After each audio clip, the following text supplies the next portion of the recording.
You gotta cut this again, 1 sec. Vulajin with the microphone problems.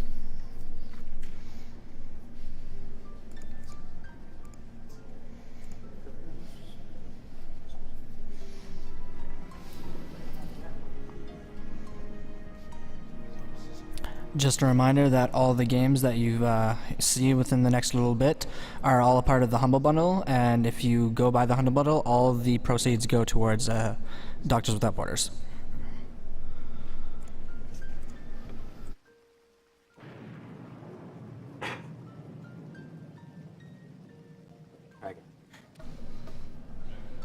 Test.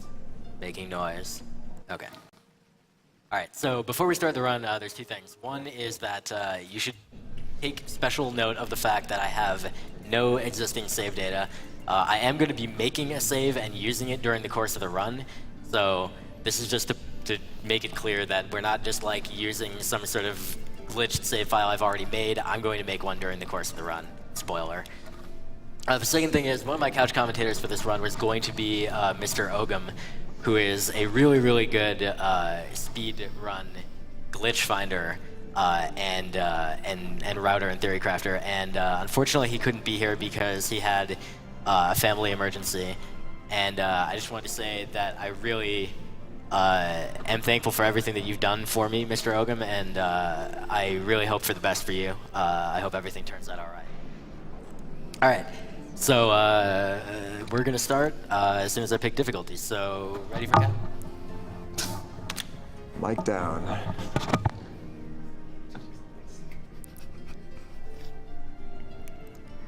The equipment is good. I'm pretty sure it's okay, I'm just gonna like not move my head during this run ever. All right. So you guys ready? All right, 3, 2, 1, go. So this is Dust, an Elysian Tale. This is an indie action RPG made by one person. That's not entirely fair to say, but this was basically the life project in some ways of Dean Dodrill, who is a really cool dude. He's hanging in QuakeNet IRC right now. So go check it out and chat with him. This game is a really, really fun game that has, you know, it's not like the best story in the world or anything, but it's a really fun game to play, and I highly recommend that you give it a shot. It's available on Steam, etc. So right at the beginning here, there's this little tutorial sequence where you get to find out about combat, and you can't really skip it or do anything during it that actually advances the game, so I'm just kind of practicing a movement technique that I'm going to use on the first two screens and never again. So almost every cutscene in this game can be skipped, and I will be doing that. As you can see, I'm doing that thing that I was just doing. This is called the Rocket Slash. It's just a way of getting slightly more movement out of basically nothing. Yeah, he also picks up that key because he needs it for money later. So. Yes. I'm going to need 6 keys, 5 fruits, which I'm going to get kind of automatically, and 2 chickens. And it turns out the easiest place to find chickens is inside walls. Of course, that's where you find chickens, right? This game does have a bit in the way of references to other games. So, for example, the wall chickens are kind of an homage to Castlevania and its style games. So I've just gotten the roll ability, and now I'm going to be rolling a lot, like the entire rest of the run.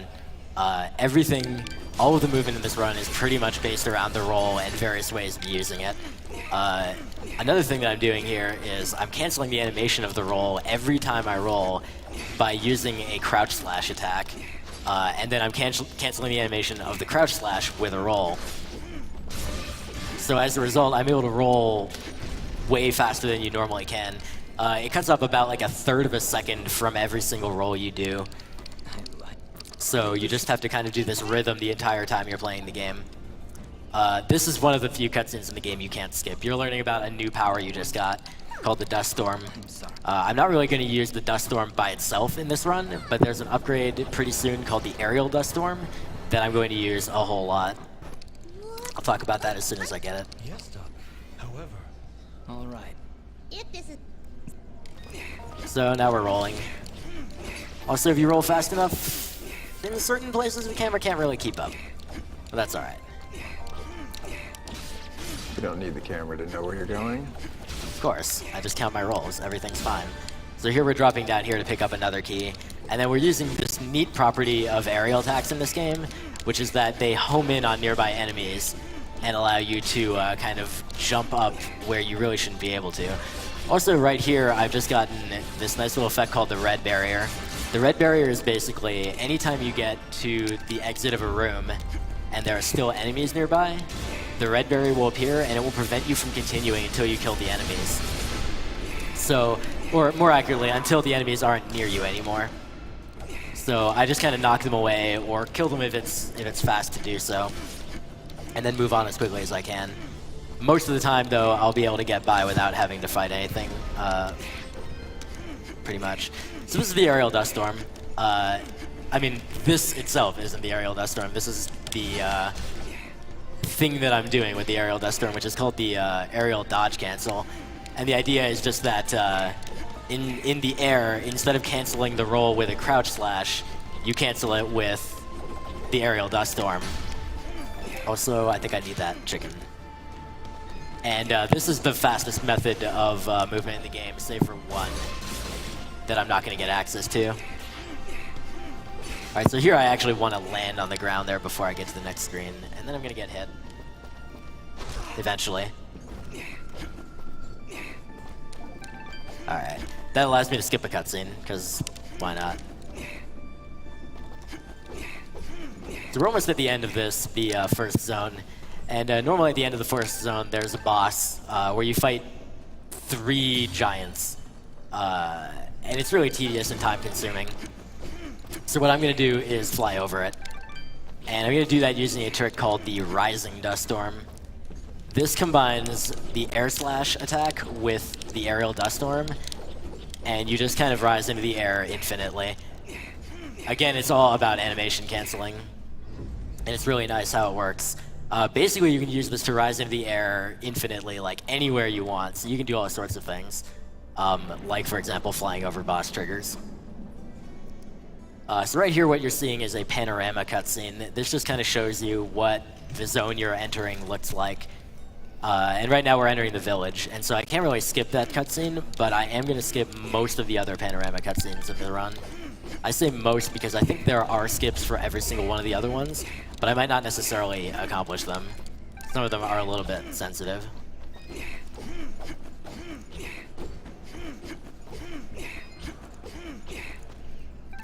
Also, I hope you like the sound of Dust grunting as he rolls, because you're going to hear it a lot. Alright, so now we have these 5 fruits and 3 chickens, which is actually more than I need, which is cool. And we're going to sell 5 of the keys that we picked up. We need the other one of them. And we use those to buy teleport stones. Teleport stones can be used at any save point. Oh, hold on. Hold on. We gotta do this important thing. Yeah, go. Get in the corner. Go. Fail glitch. Go. Alright, good. So that glitch is called fail storage. And the idea is just that if you try to talk to the NPC as they're going off the screen. Oh, by the way, we just did a really big glitch. There's no conceivable way I could actually explain what I just did there. It would take longer than the actual run is going to take.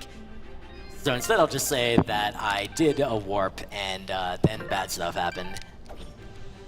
And then we made a save file, and so now we have a save file that has bad stuff in it. And now we're going to do the Rising Dust Storm to get up to the top of this chamber with vines and spikes. We can't climb the vines yet because we don't have the upgrade that allows us to do that. But we can Rising Dust Storm all the way up. And then at the top there's a chest, and that's why we kept that 1 key. This chest has an item called the Flesh Sheath. No jokes, please. And we're going to equip this to raise our attack from 4 to 154, which is a pretty big upgrade. Yeah, this is probably the hardest part of the run, too. And so now that we've done that, we're going to move on with the actual story. Technically, we could have gotten away without actually coming to this area, but the Flesh Sheath saves so much time through the increased attack that it's worth it. So here, I kill that guy, which gets me enough experience to get to level 1. And I'm going to level up right as I enter this cavern. And leveling up has a knockback effect, so that actually cancels the panorama cutscene I otherwise would have had to watch. Also, you're going to start seeing me really make use of the map warp glitch, which I haven't really talked about, so now is a great time to talk about it. Basically, this category is called any percent with warps. Any percent, of course, just means however much completion it takes to actually finish the game. Warps means we're using the map warp, and this is kind of an unintentional glitch, to say the least. Basically, on this map here, you're supposed to be able to drag it around to see what's there, but I'm gonna, while dragging it around, just press the A button with a random room centered, and it turns out that'll allow me to warp directly into that room. So by combining that with the teleport, remember I bought those teleport stones back in town, I can use those at a save point, in order to exit a level from any save point. I can combine that with the map warp, and I can go basically anywhere I want to go. There are some limitations. I can't go anywhere in a zone that I haven't discovered yet, which means I have to kind of sort of advance the story normally in order to get access to everything. It should also be noted that this glitch is unique to the PC version, and you can't do it on the Xbox version. Yeah, there's no way to... The glitch requires using the mouse to move the map. The camera or the controller won't allow you to do that, so it is PC specific. There is a warpless category of this game that doesn't use this glitch, and that can be run on either console or PC. And in fact, Elventini, who is behind me providing commentary, runs that category as opposed to this one. So this is Lady Tethys. She's the first boss we're actually going to fight. She's not very hard.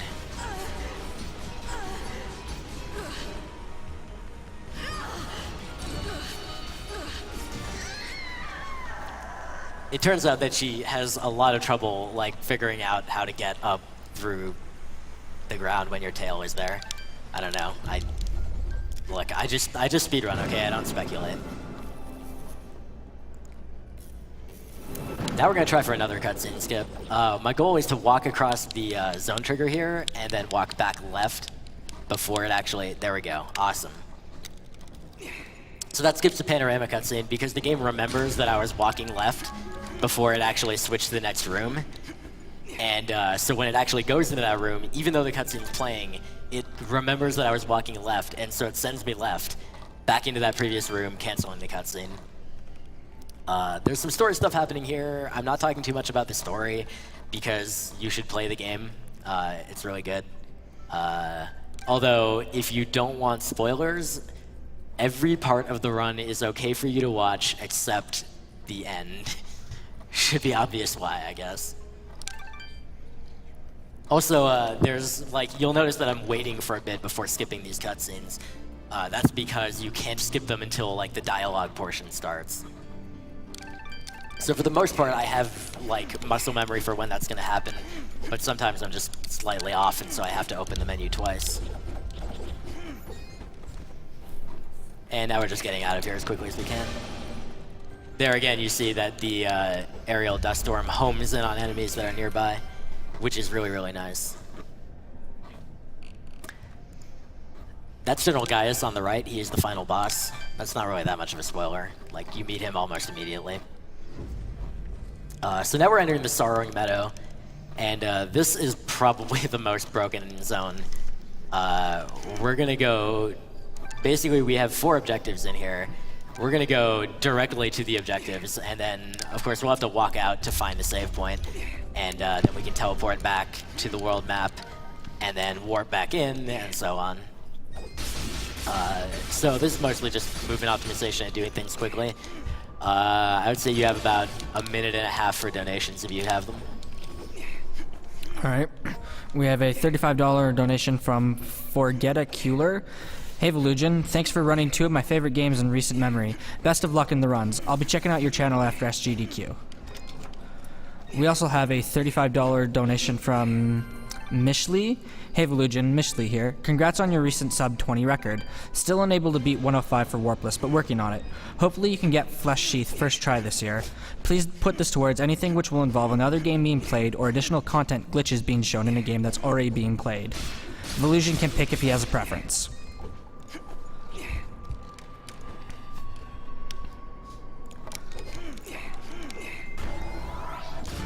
We are $75 away from reaching the Visit the Dev Room in Anodyne, which is in about 40 or 50 minutes, I believe.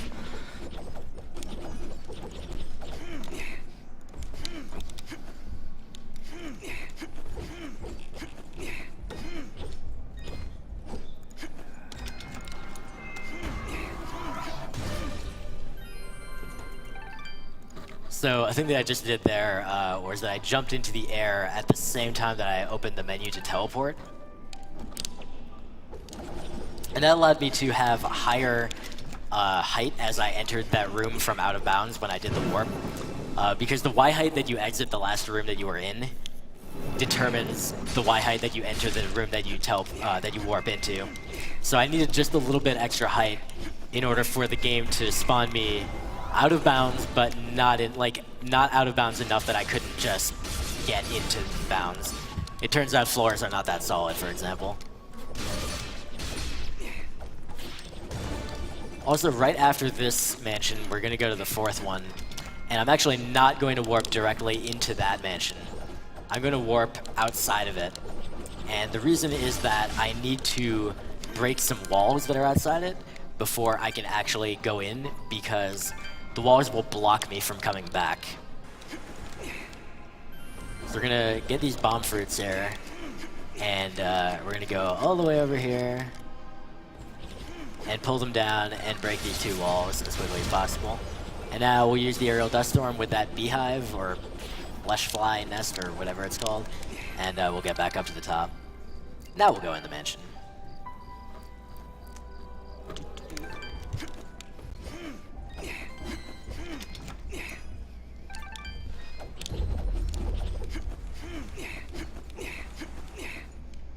Yeah, the Sorrowing Meadow here is definitely the longest of the chapters to go through, so you have to go to all 4 mansions. Also, another thing that I'm doing here, you'll notice that there was a brief glimpse of the red barrier there, but I actually could have just knocked some of those enemies away and gotten by. But I intentionally killed a whole bunch of them because I need experience, not too much. I could probably get away with a little less in that case, but I need to be at a certain experience level so that when I defeat the next boss, I'm going to get to level 8. Because the way this game assigns stats, the way this game works in terms of leveling up is that each level up you get a gem that you can assign to one stat. You have 4 stats: HP, attack, defense, and fidget.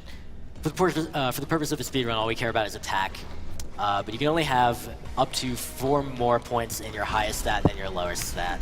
So we want to be at level 8, because then we can have 1 point in every stat, except we can have 5 in attack. So there's one rub to that. I'm on casual difficulty, and casual difficulty is really nice for some things, like for example, infinite stamina. But on the other hand, in casual difficulty, it automatically assigns your stats every level. Like it's going to now. So I was actually supposed to switch difficulty before killing that boss, but I failed to do so. If you switch to normal difficulty before killing the boss, then you'll be able to assign your stats manually. And I'll put them all into attack, and whatever else needs to go into the other stats to allow that. And that'll allow me to get the maximum possible attack. It's a difference of about 100 attack, which, remember, the Flesh Sheath was 150, so 100 is pretty big. But we can still, like, it doesn't prevent us from beating the game or anything. It just costs us probably around 40 seconds. Alright, so now we're basically skipping directly to the end of the game. This zone, Blackmore Mountains, it's supposed to be fairly lengthy, fairly challenging, There's a lot of mandatory fights. And also here in this house, some cutscenes are gonna happen. Sorry, no spoilers. And then we're gonna go to the end of the game. Also, I guess right now I'll talk a little bit more about that glitched save that I made earlier. So it turns out when you warp to a room that is not quite a normal room, like it has a space on the map, but isn't actually a room, the game will put you in a weird state where it thinks you're in the Glade, which is the first zone in the game. Also, this is to skip a cutscene. But it still has the same, like, you're still in the same room that you are already in, which is weird in and of itself. But then you're gonna make a save, and that save is gonna have the property that it has no location. So if you load that save, you will stay in the room that you're already in. But your game state will revert to where it was when you made the glitch save. Also, this is the final boss. Good music for this fight. Also, I am kidding. This fight has actually really good music, but because of the map warp that we did, you don't get to hear it. So you just get to hear the main world map music forever. One benefit to the save that he did to get here is this boss normally has 4 stages, and we skip directly to the final one, so you don't have to fight 3 of them. Yeah, each phase of this fight has 60,000 HP. You can see how much damage I'm dealing, so 60,000 is kind of a big deal. In fairness, I'm doing less than I would if I had correctly done the level up, but it's still a lot of damage to deal. 240,000 or whatever. Plus, the other phases all have extra enemies just wandering around being irritating, so it's really nice to skip those 3 phases specifically. So this entire fight is just me doing this one combo to just kind of keep him stun locked. It's kind of hard because sometimes he'll just arbitrarily parry you or just get invincibility frames. But if you do it right, it's pretty quick. Time is not when I deal the final hit to this boss, because there's one more thing after that. So after you defeat the final boss, I'm gonna try not to make this too much of a spoiler, but basically there's a sequence where you're supposed to crawl along the ground for around 30 seconds. But it turns out that our glitch save has the property that it can kind of, well, I'll just let you see for yourself. We're just about done here. Alright, we're gonna finish him off with regular attacks so that he doesn't go flying after a pile driver, although he still went flying. Alright, time is about 20 seconds from now.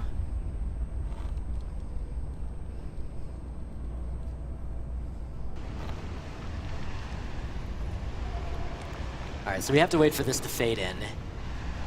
Oh, by the way, if you don't want spoilers, go away like right now. And now we're gonna load that save file. Oh, that's kind of funky. Let's try it again. And time. Not too bad for the mistake. It's definitely good.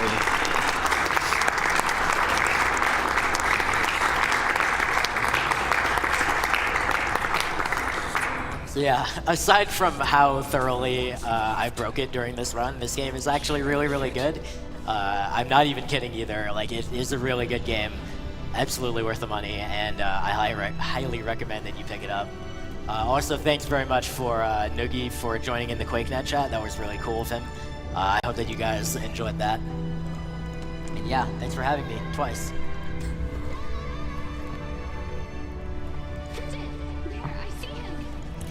Big thanks to Vulajin for that Dusk and Elysian tail run. We're gonna take. What's with this thing? Did you break the mic? Get out. We're gonna take a quick commercial break and then we'll be right back. So yeah, I think we're good.